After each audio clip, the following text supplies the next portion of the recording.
प्रणाम करती हूँ अपने गुरु महेश्वर शिव के चरणों में।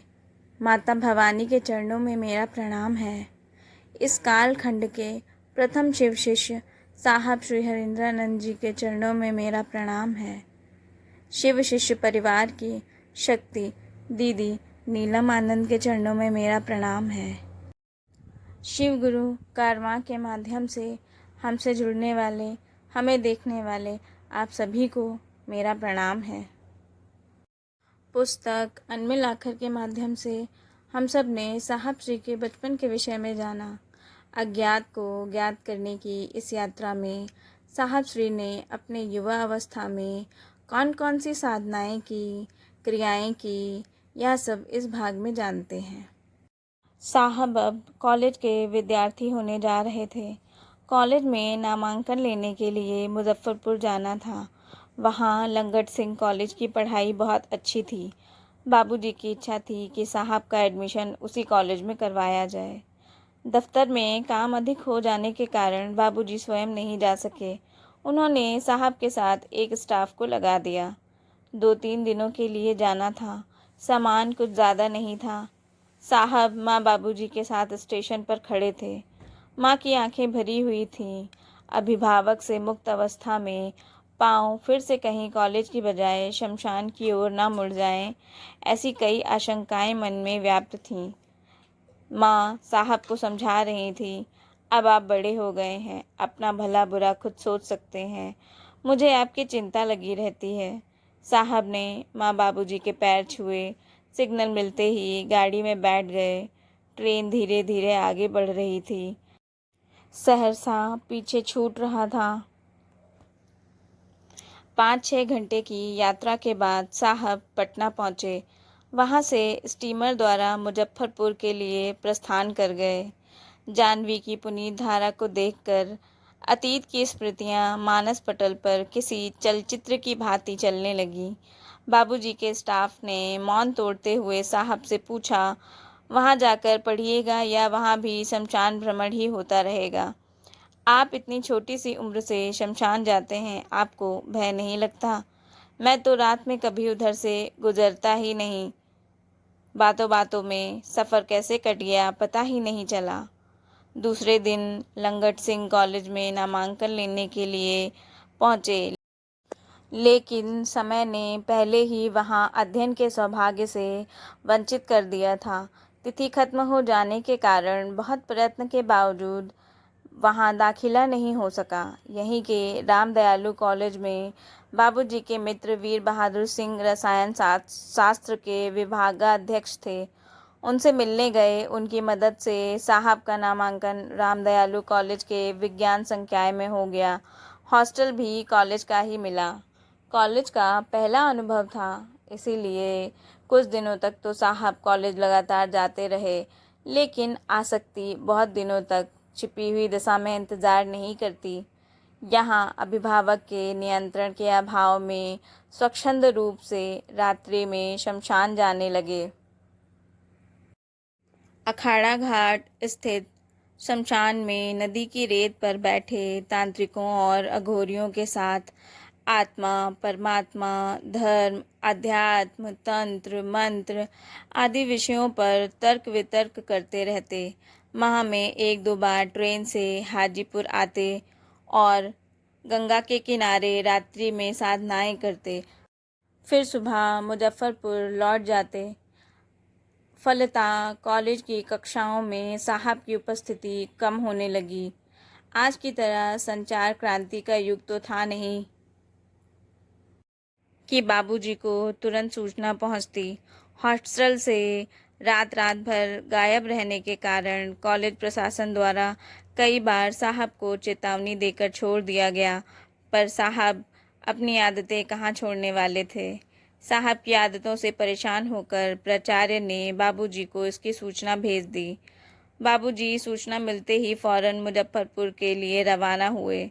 वहां पहुंचकर प्राचार्य से मिले।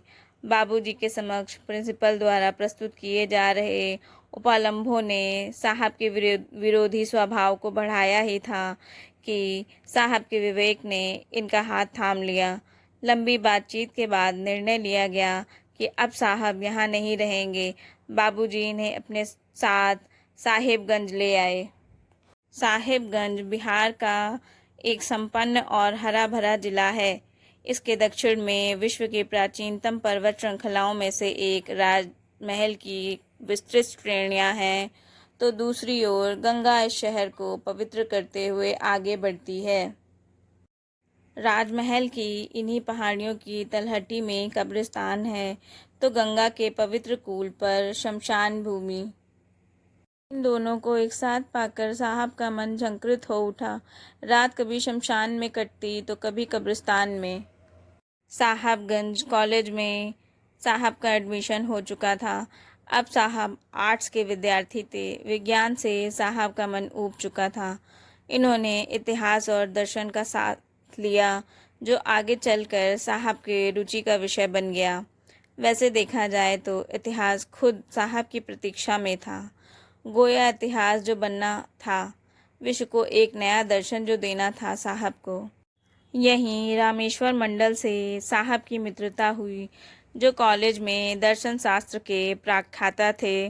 धीरे धीरे क्लास टीचर से शमशान साधना के सहयात्री और तंत्र मंत्र के सहगामी होते गए प्रोफेसर मंडल। अंधेरा अभी आया नहीं था। साहब और मंडल सर दोनों सड़क का रास्ता छोड़ पगडंडियों के सहारे शहर के बाहर आ चुके थे। दोनों बातें करते करते गंगा के किनारे शमशान की ओर बढ़ रहे थे। गंगा की शांत पवित्र धारा की ओर साहब ने इशारा करते हुए कहा, सर, इंसान की जिंदगी भी तो धारा की भांति ही है, जो उत्कर्ष और अपकर्ष को प्राप्त करती हुई सदैव अविरल बहते हुए एक दिन विराट समुद्र में मिल जाती है।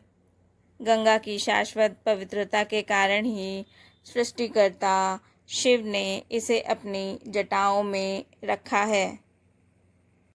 दोनों तेज कदमों से नदी के साथ आगे बढ़ रहे थे। सहसा एक सांप विपरीत दिशा से तीर की तरह सामने आता दिखाई पड़ा, जिसे देखकर प्रोफेसर मंडल ने कहा, लगता है यह हमारी तरफ ही आ रहा है। उनकी बात खत्म भी नहीं हुई थी कि साहब बोल पड़े, घबराइए नहीं, मैं अभी इसका रास्ता बदलता हूँ। साहब का आत्मविश्वास देखकर वे मन ही मन आश्वस्त हुए। साहब ने चुटकी बजाई और देखते ही देखते सांप नदी की धारा के विपरीत दिशा में मुड़ गया, मानो साहब एक सपेरा हों जिनके संकेत मात्र से ही उसने अपना मार्ग बदल लिया। दोनों हंसने लगे। शमशान का रास्ता तय किया जा चुका था, बस लक्ष्य साधना शेष था। तांत्रिक कार्यकलाप शुरू करने के दौरान बातचीत का संदर्भ उनके साहेबगंज के शुरुआती दिनों की ओर चला गया। स्वभावगत विशेषताओं के साथ नेतृत्व की अभूतपूर्व क्षमता के कारण साहब छात्रों के बीच अपनी विशिष्ट पहचान बनाने में सफल हुए थे। महाविद्यालय की व्यवस्थागत त्रुटियों के विरुद्ध कक्षाओं का बहिष्कार, प्राचार्य के खिलाफ नारेबाजी प्रायः साहब के नेतृत्व में चला करती थी। इसी बीच कॉलेज परिसर में एक दिन क्लास का बहिष्कार करते हुए छात्रों ने प्रांगण में शोर शराबा फैला रखा था। स्थिति पर नियंत्रण रखने के लिए प्राचार्य शिव बालक राय ने प्रोफेसर मंडल को वहां भेजा था। इस घटना को याद कर अचानक मंडल सर ने पूछा, यहाँ आने से पूर्व आपने कौन सी सिद्धियां सीखी हैं? साहब ने हंसते हुए बात टाल दी और पूछा, आपने हड़ताल के दिनों में भी मुझसे यही सवाल किया था और आज भी। क्या जानना चाहते हैं आप? रामेश्वर मंडल ने कहा, प्रिंसिपल साहब ने जब मुझे हड़ताल तोड़वाने के लिए भेजा, तब मैंने सोचा मैं आपको अपनी मानसिक शक्ति से रोक दूंगा, लेकिन असफल रहा। तभी मुझे आभास हो गया था कि जो दिख रहा है वह है नहीं, और देखिए, मैं जो देखना चाह रहा था वह अब मेरे सामने है। इतना अवश्य समझ गया था कि आप विशिष्ट शक्तियाँ धारित करते हैं। मैं बस समय का इंतज़ार कर रहा था ताकि मित्रता का प्रस्ताव रख सकूं आपके सामने। आप देखिए हमारे संबंध कितने प्रगाढ़ हो गए हैं। ठहाकों से गूंज उठा पूरा वातावरण। आसमान अभी साफ नहीं हुआ था, लेकिन भोर का सूरज सामने था। दोनों घर लौट आए। साहिबगंज की सीमा बंगाल से मिलती है, इसीलिए बंगला भाषा और संस्कृति की छाप दृष्टिगोचर होती है। बंगाल में काली पूजा का अखंड परंपरा रही है। सर्दियों का आगमन हो चुका था, हवा में हल्की ठंडक थी। आज साल का सबसे महत्वपूर्ण त्यौहार दीपावली है। दीपों की अवली के साथ खुशियों की माला लिए यह त्यौहार आज भी उतना ही प्रासंगिक है जितना कल था। साहब के लिए यह दिन विशेष था। प्रकृति ने इस दिन को संजो कर रखा था उनके जन्मदिन के लिए। 17-18 साल पहले कार्तिक कृष्ण पक्ष चतुर्दशी के दिन परमात्मा ने हमें ऐसा दीपक दिया जिसने आने वाले समय में मानव सृष्टि को अंधकार से खींचकर प्रकाश पुंज की ओर धकेला। देखिए, रोशनी का यह त्यौहार आज भी हमारे मन को प्रकाशित किए हुए है। सूरज माथे पर चटक रहा था। स्त्री पुरुषों का झुंड गंगा स्नान के लिए जा रहा था। सुबह की स्वच्छ हवा के साथ किरणें झरोखों से अंदर आ रही थी। अलसाई नज़रों से साहब ने घड़ी देखा तो सुबह के 8 बज रहे थे। नीचे से माँ की आवाज़ आई, उठो जल्दी, मंदिर जाना है। आज जन्मदिन है। इस खास मौके पर माँ साहब को मंदिर लिए जाना नहीं भूलती थी। घर में न जाने कब से चले आ रहे अनुष्ठानिक लोकाचार्यों के नियम तो साहब बचपन से ही नहीं मानते थे। इसके लिए माँ अगर झुंझुलाती या डपटती थी तो थोड़ा ना नुकुर करने के बाद बाबूजी के दबाव के कारण भी तैयार हो जाते। माँ के साथ साहब काली मंदिर गए। वहाँ अष्टभुजी काली की प्रतिमा के सम्मुख साहब ने अपने संस्कारगत प्रभाव के कारण स्वतः ही हाथ जोड़ लिए, परंतु मन नहीं। बगल में ममत्व की देवी स्वयं के लिए उस अष्टभुजी देवी से कुछ नहीं मांग पाई, लेकिन बेटे के लिए दुआ निकल रही थी, हे देवी, मेरा बेटा पढ़ाई में मन लगा सके, अपने परिवार में रहे और जीवन को खुलकर जी सके। इसी बीच साहब ने मंदिर की घंटी बजा दी। टन टन की आवाज़ से माँ का ध्यान भंग हो गया। घर पहुँचते ही माँ ने नाश्ता दिया। तब तक मंडल सर भी फूलों का गुलदस्ता लिए जन्मदिन की बधाई देने घर पहुँच चुके थे। कोने में लगा डाइनिंग टेबल स्वादिष्ट व्यंजनों से सजा था। बचपन से ही भोजन के प्रति असंवेदनशील रहे साहब ने अनमने ढंग से थोड़ा सा खाया। मंडल सर ने कहा, आप तो फोटोग्राफी के शौकीन हैं, चलिए आज हम शिव गादी की गुफा घूम आए, वहाँ आपके शौक़ को भी मंजिल मिलेगी। चहल पहल से भरे बाजार और वाहनों के आवाजाही के बीच गुजरते हुए दोनों बस के पड़ाव पर पहुँचे। बरहेट बरहेट बरहेट चिल्लाता हुआ बस का कंडक्टर नज़दीक पहुँचा। कहाँ जाएंगे भैया? बरहेट, मंडल सर ने कहा। दोनों बरहेट के लिए प्रस्थान कर गए। राजमहल की लंबी पर्वत श्रृंखलाओं की सर्पीली सड़कों पर सरपट दौड़ती और घने जंगलों को चीरती हुई बस बरहेट की ओर बढ़ी चली जा रही थी। गाड़ी बरहेट पहुंच चुकी थी। दोनों पैदल ही शिव गादी की गुफा की ओर चल पड़े।